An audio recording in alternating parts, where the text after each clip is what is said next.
Chat, gue mau nanya dulu, kalian tuh pernah ngerasa gak sih nyimpen duit di bank tuh sekarang kayak naruh es batu di bawah sinar matahari? Pelan-pelan, tapi pasti nilainya lumer gara-gara inflasi. Banyak orang tua kita bilang, mending beli emas aja buat masa depan. Tapi kan sekarang anak-anak Gen Z sama milenial lagi heboh sama yang namanya Bitcoin. Katanya sih ini bakal jadi emas digital. Tapi beneran gak sih Bitcoin ini bisa gantiin peran emas yang udah ribuan tahun jadi raja? Atau ini cuma tren sesaat yang bakal hilang? Nah, di video kali ini kita bakal bedah tuntas lewat 3 bab, yaitu masalah, fakta, sama solusi.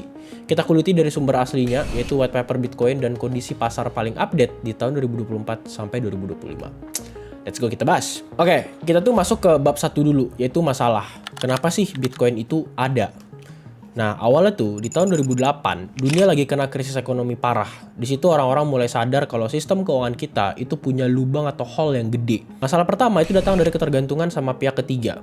Sesuai isi white paper yang ditulis sama Satoshi Nakamoto, sistem tradisional itu butuh bank atau lembaga keuangan buat nengahin transaksi. Dampaknya ya ada biaya transaksi tambahan dan privasi kita tuh sebenarnya nggak aman-aman banget. Orang-orang bank bisa ngecek gitu. Masalah kedua, yaitu masalah kepercayaan. Bank tuh bisa gagal. Dan pemerintah bisa cetak duit sebanyak yang mereka mau. Begitu duitnya makin banyak beredar, nilai duit di dompet lo itu makin turun. Inilah yang bikin orang nyari safe haven atau tempat aman buat nyelamatin aset mereka. Masalah ketiga itu datang dari ribetnya emas fisik. Emas tuh emang dari dulu jadi solusi buat inflasi. Tapi jujur aja, nyimpan emas tuh ribet. Harus punya brankas. Terus lu kayak parnoan gitu, takut dimaling. Terus juga kalau lu mau jual cepat atau kirim ke luar negeri, prosesnya tuh nggak seinstan kayak lu biasa klik di HP. Jadi dunia kita tuh sekarang udah digital, tapi cara kita nyimpen nilai itu masih pakai cara lama yang lambat dan berat. Oke, sekarang kita masuk untuk bedah bab 2, yaitu tentang fakta. Biar kalian nggak cuma denger katanya doang gitu. So, fakta yang pertama, Bitcoin itu terbatas. Sama kayak emas yang harus ditambang, Bitcoin tuh juga punya batas.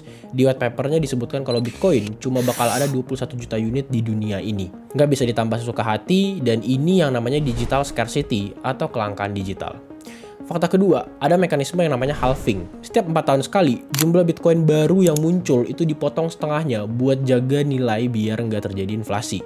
Makanya ya harganya tuh sering naik kalau pasokan atau supply itu dikit, tapi permintaan atau demand itu makin banyak. Ya sesimpel hukum supply and demand aja sebenarnya. Dan fakta yang ketiga, yaitu performa lawan emas. Berdasarkan update data di tahun 2024 dan 2025 yang udah gue coba research, ini tuh data cukup menarik. Di tahun 2024, Bitcoin tuh sempat terbang tinggi sampai naik 121%. Jauh ninggalin emas yang naiknya cuma sekitar 27%. Tapi ya di awal 2025, Bitcoin tuh sempat anjlok lagi karena volatilitasnya yang tinggi. Sementara emas malah makin stabil di angka rekor baru sekitar 2.900 US dollar per ounce. Kita bahas di fakta keempat, yaitu market cap. Meskipun disebut emas digital, kapitalisasi pasar Bitcoin itu baru sekitar 4% sampai 10% dari total nilai emas di seluruh dunia. Yang artinya sebenarnya ya Bitcoin tuh masih bayi atau masih baby kalau kita bandingin sama emas yang umurnya tuh dari ribuan tahun. Fakta kelima, adopsi institusi. Sekarang tuh bukan cuman bocah kamar kayak gua doang nih yang beli Bitcoin. Perusahaan-perusahaan gede kayak Tesla, MicroStrategy, sampai negara kayak El Salvador itu udah mulai nyimpen Bitcoin sebagai cadangan devisa negara mereka. Nah, terus solusinya gimana? Apakah kita harus buang emas dan all in ke Bitcoin? Nggak gitu juga konsepnya, coy. Kayak lu santai aja, jangan kebawa FOMO lah. Solusinya ya modern diversification. Coba gue jabarin ya. Pertama, yang paling penting adalah pahami profil resiko lo. Emas tuh kayak pemain bertahan di bola. Stabil dan bikin tenang pas ada terjadi badai ekonomi. Beda sama Bitcoin. Bitcoin itu kayak striker lah ibaratnya, penyerang. Fluktuatif tapi punya potensi kasih profit tuh gede karena teknologinya itu tadi. Kedua, manfaatin aksesibilitas. Kelebihan Bitcoin adalah lo bisa beli mulai dari 100.000 perak lewat aplikasi di HP. Dan lo banyak sekarang aplikasi exchange di HP. Salah satu contohnya itu toko kripto. Lo nggak perlu nunggu punya duit puluhan juta buat beli satu batangan emas. Mulai kecil-kecilan aja buat belajar teknologinya. Jadi ya lo learning by doing. Ketiga, gunakan mindset and bukan or ya, beda tuh anjing, beda. Banyak orang tuh sekarang milih mau emas atau Bitcoin. Nggak kayak gitu. Lebih bagus lu tuh sekali dua gitu. Jadi banyak ahli pun yang gue baca dan gue tanya, memang mereka nyaranin buat punya keduanya. Emas buat stabilitas jangka panjang, Bitcoin buat portofolio masa depan yang lebih inovatif. Menurut data 2025 yang gue ambil, komposisi aset yang seimbang itu kunci biar mental lo tetap waras pas market lagi merah. Karena kayak video ini di syuting aja, harga Bitcoin itu di bawah 70.000. kebanting dari yang sebelumnya 100.000 lebih. Keempat, yang paling penting menurut gua, ini adalah edukasi diri. Investasi dari leher ke atas.